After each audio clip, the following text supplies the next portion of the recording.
Está entrando no ar o programa Vida Nova. Programa Vida Nova, que é uma realização da Igreja Batista Vida Nova, o Santuário da Família, e do Centro de Recuperação Vida Nova. Há mais de 16 anos, transformando vidas e restaurando famílias. E eu sou o Pastor Oliveira, aquele que ora por você.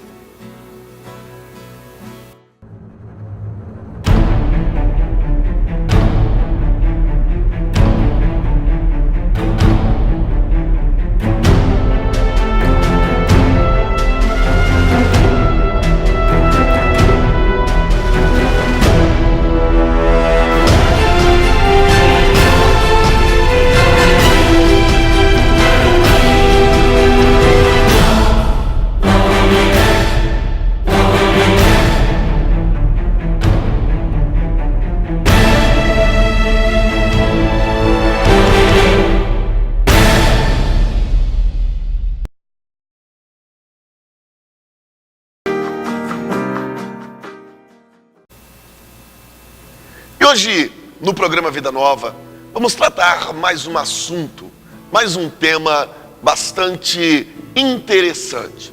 Vamos falar um pouco sobre codependência. O que seria isso?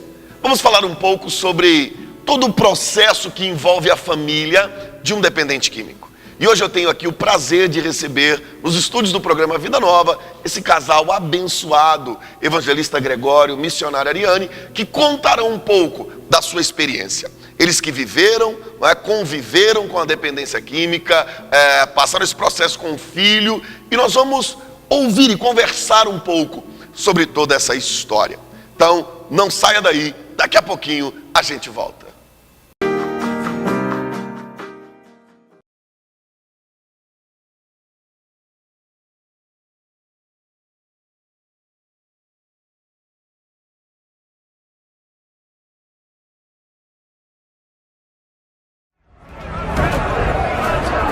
Father in heaven, hallowed be your name. Your kingdom come. Your will be done on earth as it is in heaven. Give us today our daily bread. Our Father who art in heaven, hallowed be your name. Your kingdom come. Your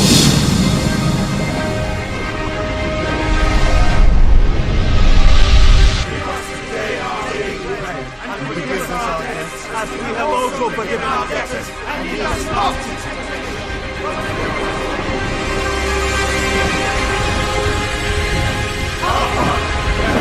Hallowed be your name. Your kingdom come. Your will be done on earth as it is in heaven. Give us today our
Então, como eu anunciei no bloco anterior, vamos conversar um pouco sobre codependência.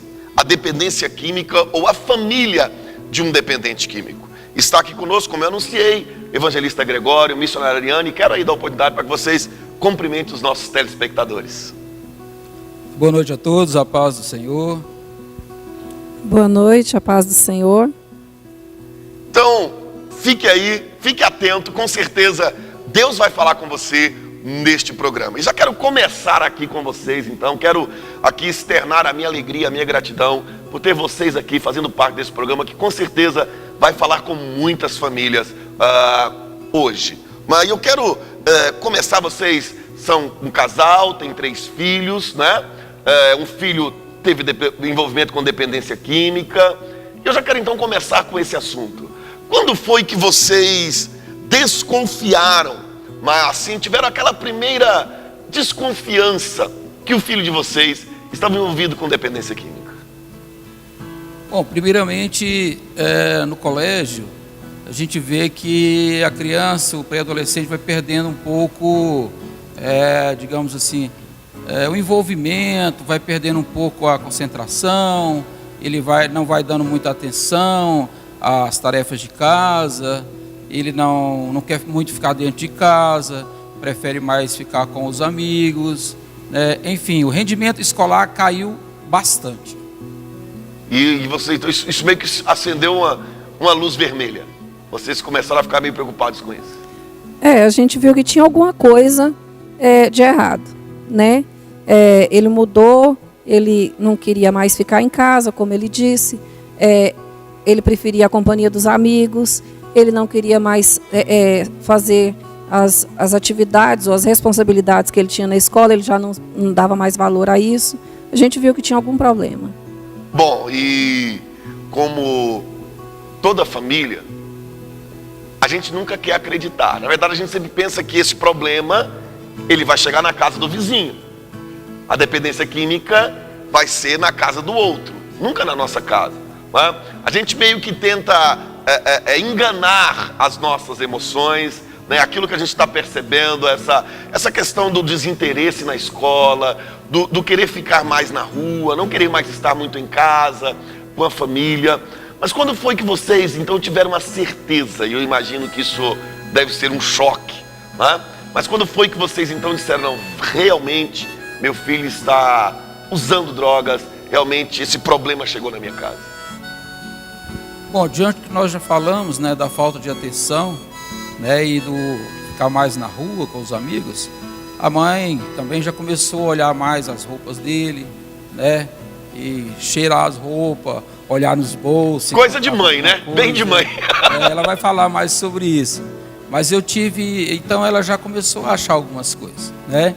E aí também eu fui chamado na escola pelo diretor, né, de uma das escolas que ele estava estudando, e dizer que ele não estava mais tendo aproveitamento mesmo, porque não estava na sala de aula, mas sim ficava mais com os colegas, né, lá fora, e lá mesmo ele já estava fazendo uso, né, da maconha. Então aí você começou aquele processo de mãe, cheirar roupa, vigiar. E como que foi assim E aí, o que foi que você viu e que você chegou a essa conclusão? Eu falei, tem que ter alguma coisa errada. E, né, comecei a procurar, prestava mais atenção nele, e mexia nas roupas dele, cheirava. E até cheguei a encontrar um isqueiro no bolso dele. Quando eu cheguei para ele bravo e perguntei o que era aquele isqueiro, ele falou, não, isso é de um amigo meu. E aí aquela coisa de mãe, falou, não, realmente meu filho não está fazendo isso. Foi um amigo que deu e ele guardou, né? Só que depois eu comecei a achar farelos no bolso dele, né? E aí eu não queria ainda acreditar. Eu falava, não, isso aqui deve ser só cigarro. Ele deve estar com aquela curiosidade do cigarro, né? Cheguei a achar uma carteira de cigarro também no bolso dele, mas sempre era do amigo, não era dele. Que é isso, mãe? A senhora está ficando doida, não estou mexendo, não estou fumando, não. E eu queria me enganar, achava que realmente, né? Aquela coisa, não, realmente o meu filho não está fazendo isso. Isso aí são os colegas, as más companhias dele, né, que fazem ele carregar isso aí. Um dia ele chegou e me falou, não, mas é porque o meu colega não pode chegar com cigarro em casa, então ele fuma e me pediu para guardar para ele. E eu, né, eu sabia que aquilo ali tinha alguma coisa errada, mas me enganava com aquilo, né? Isso é muito interessante, porque a gente meio que tenta enganar isso, né? A gente não quer muito acreditar. Como você disse, não, o problema é um amigo dele, o problema é, né? Mas aí, e o dia assim do choque, vamos dizer, agora não tem como ele negar, nós agora descobrimos realmente, como que foi isso? Vocês conseguem se lembrar disso? Sim, perfeitamente. Foi quando essa diretora que tinha me convidado para ir estar com ela, né, e ela me falou claramente, olha, seu filho não está aproveitando nada, então você está simplesmente gastando com ele e ele não aproveita mesmo. Ele já estava repetindo a série, já tinha uns 2 ou 3 anos na 6ª série, né, então aí eu transferi ele para um colégio público.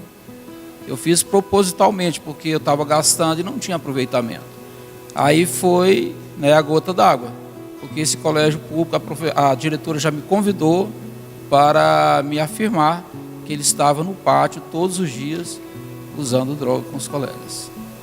Como foi para a mãe receber essa notícia? Daqui a pouquinho você fala sobre isso. Nós voltamos, não saia daí. Você já está vendo que o negócio hoje vai ser quente. Então não saia daí. Daqui a pouquinho nós voltamos com mais programa Vida Nova.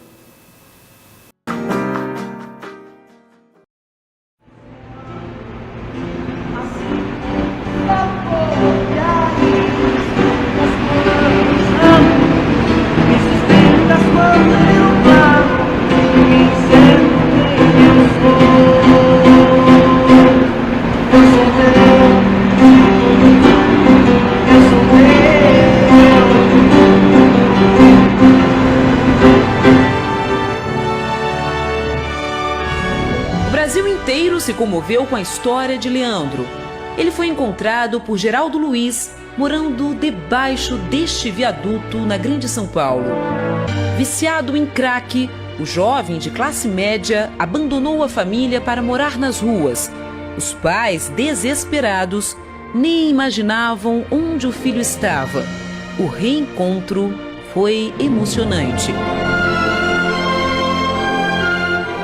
Ele foi resgatado pelo Domingo Show e levado para uma clínica de reabilitação. Lá, conheceu o filho recém-nascido. E aí, amorzão? E aí, filhão? Depois de meses internado, Leandro virou outra pessoa. Eu acredito que eu fui resgatado por Deus para um chamado. E esse chamado é o que eu estou fazendo hoje. É dedicar minha vida a resgatar pessoas que estão passando pela mesma dificuldade que a minha. É mostrar para essas pessoas que passam por dificuldade que há uma saída, que há um caminho. E me tirou daquele lugar onde todos acompanhou, o Brasil acompanhou onde eu estava e onde Deus está me colocando hoje. Para provar que Ele existe e que Ele pode mudar a vida de qualquer pessoa. Se Ele mudou a minha vida, Ele muda de qualquer um.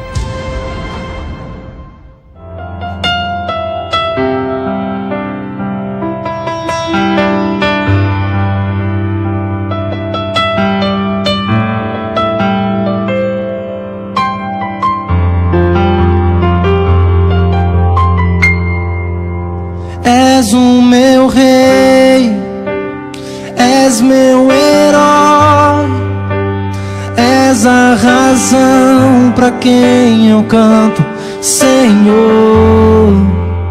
És o meu Deus, o meu amor, és a razão pra quem eu canto, Senhor.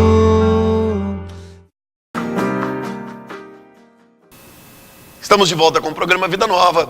E no bloco anterior, a missionária Ariane ia responder qual a sensação de agora não ser mais, talvez, eu acho, quem sabe, mas a certeza de que não, meu filho está envolvido com drogas. O evangelista Gregório relatou no bloco anterior da questão da diretora da escola, onde afirmou então categoricamente, não, seu filho está no pátio fumando maconha, e aí ele chegou em casa e contou para você. Foi assim que você ficou sabendo? Ou teve uma situação ainda mais, assim, daquela de tirar o chão? Não, ele não, muito pelo contrário, ele sempre falava que não estava usando, que isso era mentira. E que os colegas que usavam, ele estava só lá perto. Mas já tinha algumas pessoas do nosso círculo de amizade que falaram, olha, nós vimos o Greguinho em tal lugar e ele estava fumando maconha. E eu guardava aquilo para mim, não falei para ninguém, que eu falei, não, isso pode ser mentira. Eu ainda ficava... Mas um dia eu achei no bolso dele um cigarro, já pela metade. Aí eu caí na realidade, falei... Realmente. Aí vem aquele sentimento de onde foi que eu falhei, né? Por que foi que aconteceu isso comigo? o que eu fiz de errado, né? Por que comigo? E a gente começa a, de certa forma, se culpar, a saber aonde foi o meu erro, né? Aonde foi que eu errei para eu poder tentar consertar aquilo. E a gente vai criando um conflito muito grande dentro da gente, porque fala, não, a gente vai pensar, não, eu acho que eu dei o amor para os três igual. Eu acho que eu fiz certo, então o erro não foi meu, então o erro foi do pai. Né? Aí que começa muitos casais que não aguentam essa situação e chegam a se separar, porque a culpa nunca é da gente, a culpa sempre é do outro, né? E eu comecei a achar, não, é porque o pai não deu atenção devida, é porque o pai viaja, é porque ele sentiu a falta do pai e se apegou com os colegas, com as pessoas da rua. E hoje a gente sabe que não é por isso, né? A gente tem essa certeza que não foi isso.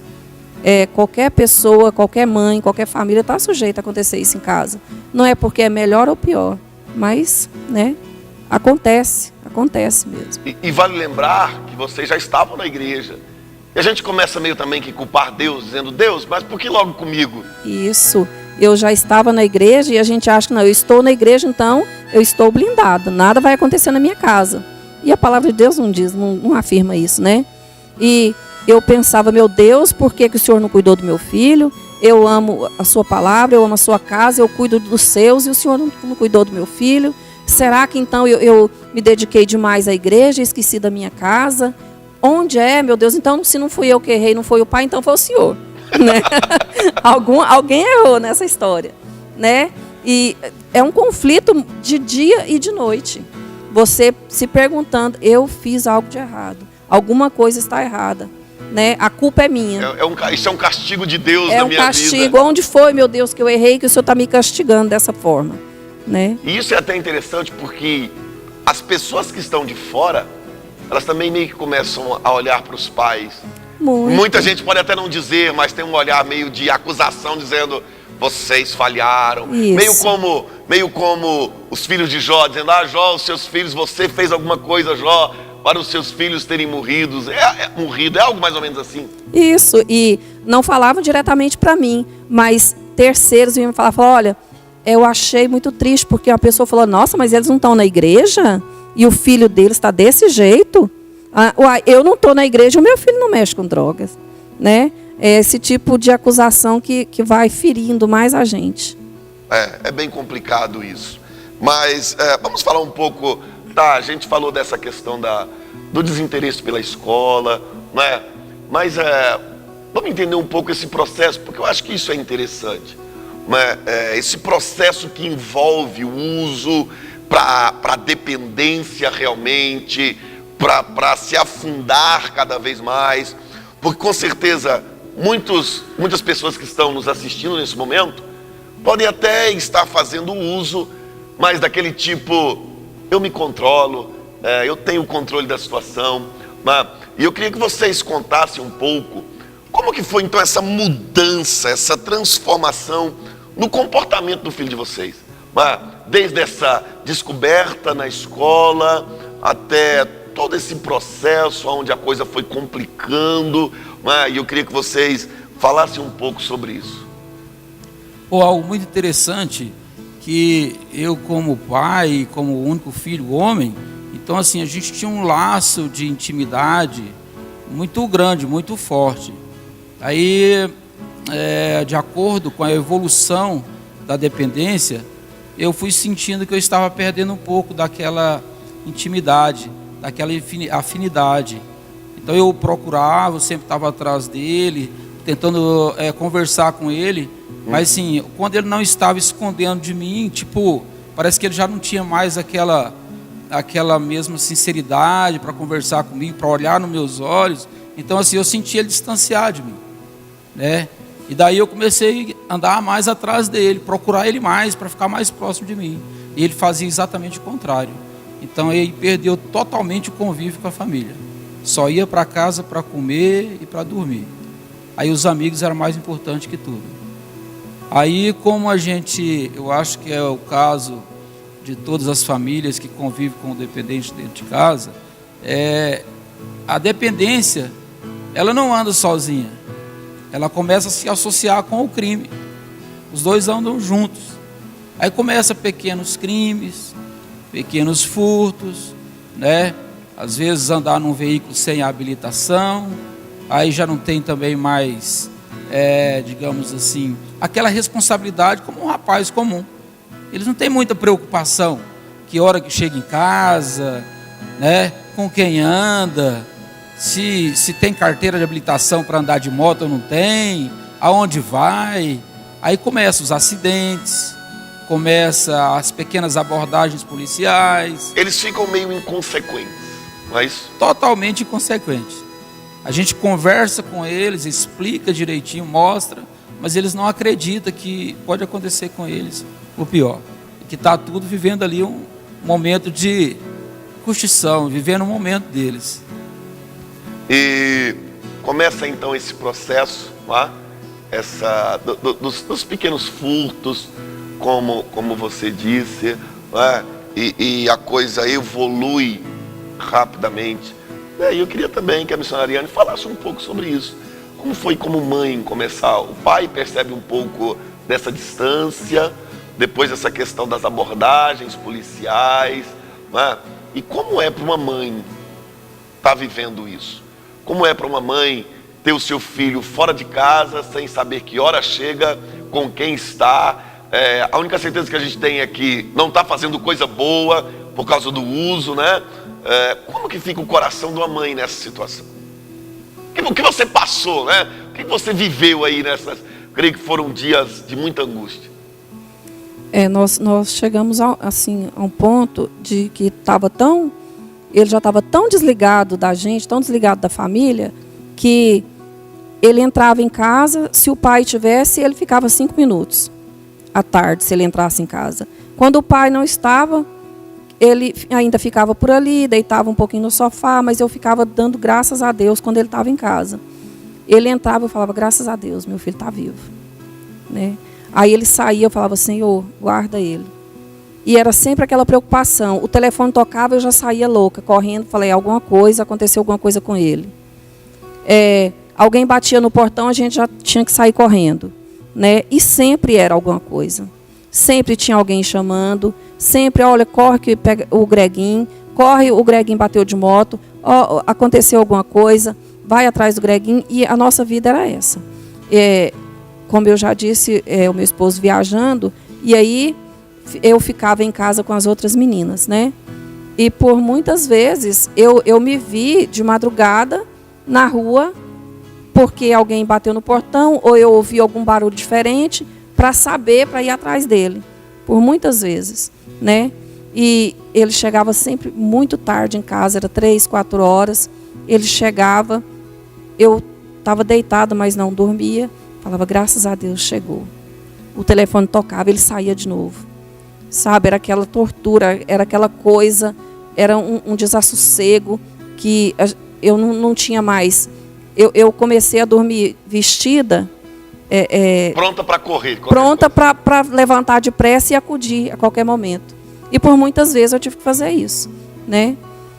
Levantar, correndo para ir acudir ele em algum lugar, para ir, né, tirar ele de algum lugar também. A nossa vida era essa. E essa questão dos crimes? Porque isso acaba envolvendo toda a família.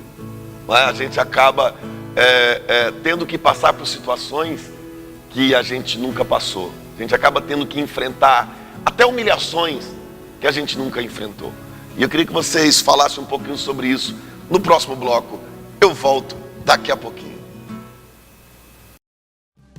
Minha confiança está somente em tua presença, meu maior anseio, minha ambição é o tesouro que és para mim,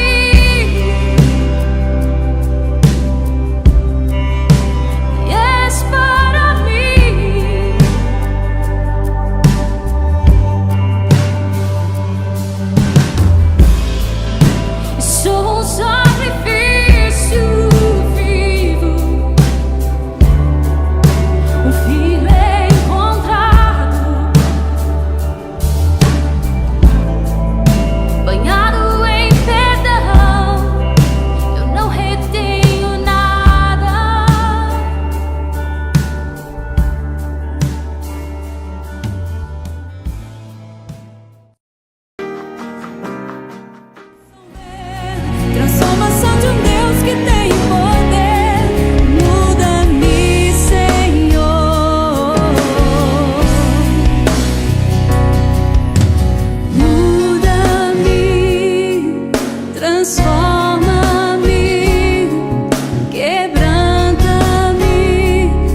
quero orar por você.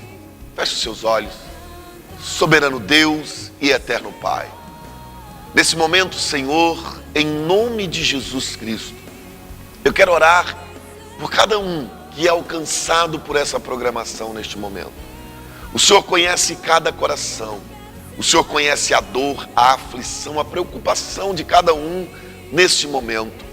E eu te peço agora, Deus, vai abençoando, vai agindo, vai operando, meu Pai, de uma forma poderosa em favor da vida dos teus servos. Pai, dando a eles a vitória, vitória financeira, vitória espiritual, vitória no lar. Abençoe a vida dos teus filhos, em nome de Jesus Cristo. Amém. E no próximo programa, continuaremos então falando sobre codependência, o adoecimento da família do dependente químico, com este casal abençoado, Evangelista Gregório e Missionária Ariane. Então não perca o próximo programa Vida Nova.